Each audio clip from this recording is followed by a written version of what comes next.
Hey guys, it's been about 3 months since the Pixel 6 Pro came out, and I wanted to take my sweet time and finally do a long-term review on it.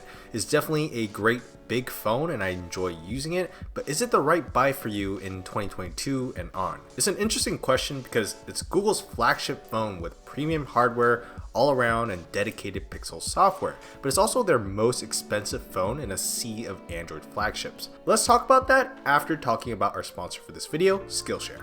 It's 2022, so you probably have some New Year's resolutions in mind, but if you're a creator looking to learn something new this year, Skillshare is your place for that. There's thousands of beginner, intermediate, and advanced level courses taught by creators for creators. Using Skillshare, I'm always working on expanding my skills as a video creator. Now, one thing that I struggle with as a YouTuber is burning out and being discouraged from uploading more. That's why I've been going back and rewatching MKBHD's YouTube success course. The way he thinks about each video, focusing on the little details, and having such a clean production really serves as sources of inspiration for me and my channel. Skillshare has so many courses coming out just like this, ad-free and in various languages, making it accessible to just about everyone. If you're interested, the first 1,000 of my subscribers to click the link in the description will get a 1-month free trial of Skillshare so you can start exploring your creativity today.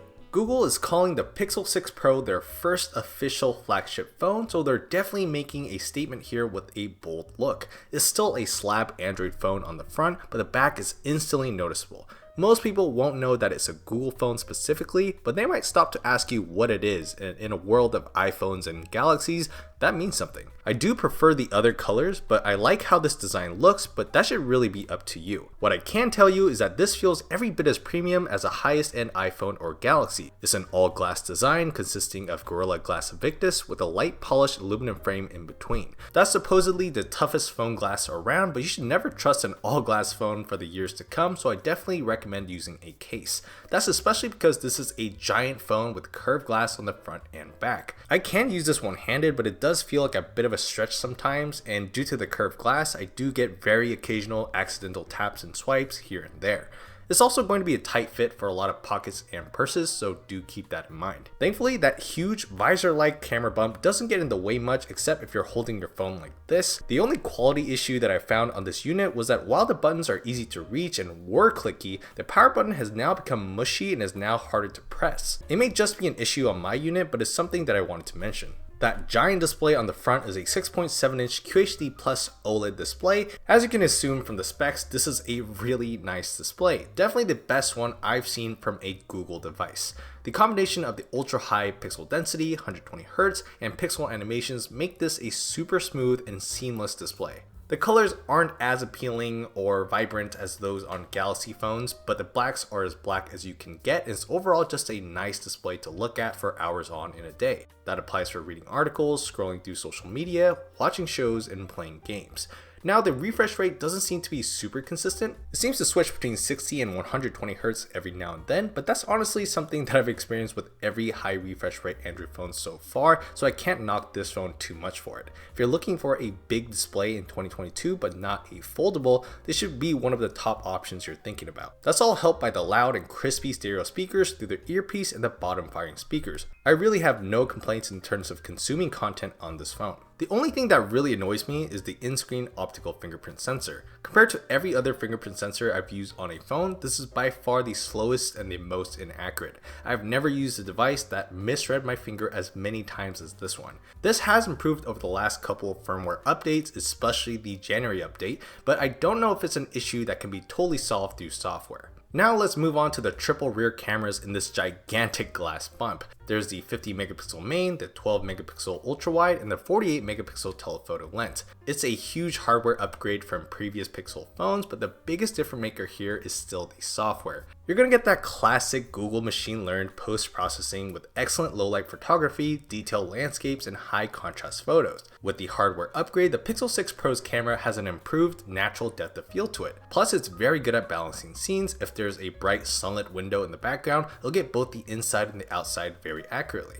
Pixel phones always highlight camera software, and the 6 Pro has some really fun new camera features. There's Magic Eraser, which lets you remove objects and people from your photo. It works really well for photos that aren't too busy and not so much for others. There's Face Unblur, which is pretty self-explanatory, and also Motion Blur, a very cool feature that gets you these types of shots. These features are really cool to have, but I can't see them being more of a gimmick to most people. With the Pixel 6 Pro, the Pixel series is also now a very capable video shooter and almost on par with the iPhone. iPhone videos still seem to be better in terms of capturing detail in low light environments, but I much prefer the stabilization on the Pixel 6 Pro. It basically looks like I'm shooting with a gimbal. I was very satisfied vlogging with this camera in Korea, so make sure you check out that video to see the video quality for yourself. Like every Pixel before it is such a reliable camera to shoot on, but I'm going to nitpick because it's Google's most expensive phone. Okay, first of all, I don't like how this camera captures people. Because the post-processing is so high contrast, it emphasizes a lot of imperfections on your face. Sure, maybe more accurate, but definitely not flattering, and I don't like posting portraits from this camera. Plus, it likes to blow up dark spots a little too much, giving dark hair a grayish tint. It tries a little too much in areas where it doesn't have to, which can get a bit inconvenient. Like the rear, the front-facing camera is pretty great in most situations, but I have similar post-processing complaints here, and there are times where it looks straight up grainy, especially for video.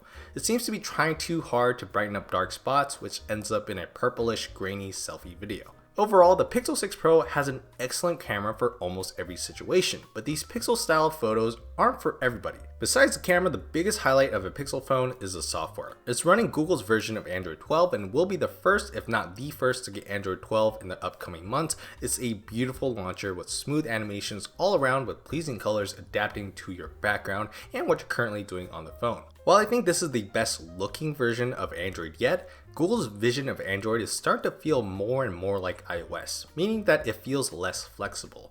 When you have no notification, the lock screen is stuck with this giant clock that will mess with your wallpaper. You're now limited to 4 giant quick actions in the notification shade. Then there's those tiny things that have been around for a while, but I've been growing more frustrated with. This is a big screen and I want to take advantage of that, but multitasking on Pixel phones takes way too many steps. I get that this is a Google phone, but I hate that I can't move or remove the search bar from the home screen. The camera app settings also don't provide much options. Look, I'm nitpicking here because overall the Pixel 6 Pro provides a great software experience with very useful under the hood features made to improve your day-to-day life. I personally haven't faced all those weird bugs that the other tech YouTubers have been experiencing, but my point is, much like Apple with iOS, Google's particular vision of what Android should look and feel like is getting narrower and narrower. If you like their vision, this software is for you.